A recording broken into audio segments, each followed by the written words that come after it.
has the greatest interest in national security vis-a-vis Russia. They only had 200 tanks, 200 operational tanks for the entire country of Germany. That, to me, is clear proof that Germany considered the risk of war with Russia at absolutely zero. They saw no threat from Russia. Senator, you cannot blame the Germans for that, because I think many in Russia also believe, including among military personnel, they believe that a kinetic war is impossible. And yet, the issue of battlefield experience is becoming a crucial issue in this conflict. And in one of your articles, you mentioned that the Russians are now fighting one of the most challenging forms of warfare, urban combat, which is very brutal, very difficult. But as we know, what doesn't kill you makes you stronger. Don't you think that if Russia succeeds in defending its interest in Ukraine, that the America will get a much stronger adversary after the Ukrainian conflict than it had before in Russia?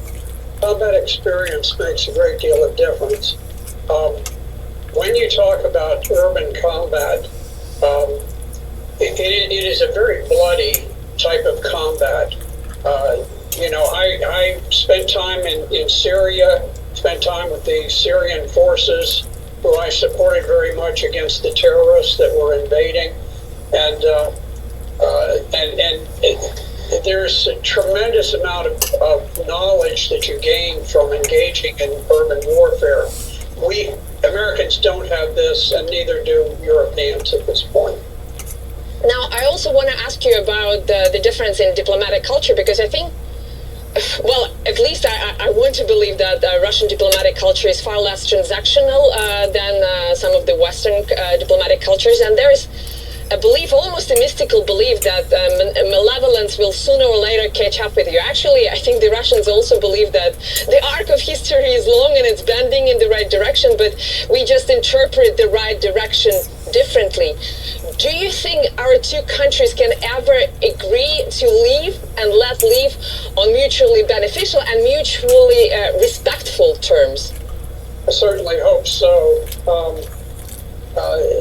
The people of America gain nothing from this war. Nothing. It is simply these globalist leaders. They're the ones who stand to profit, not the people of America. And certainly the people of Russia have nothing to gain by war. They simply want to protect Russian-speaking people on their borders. And I will say that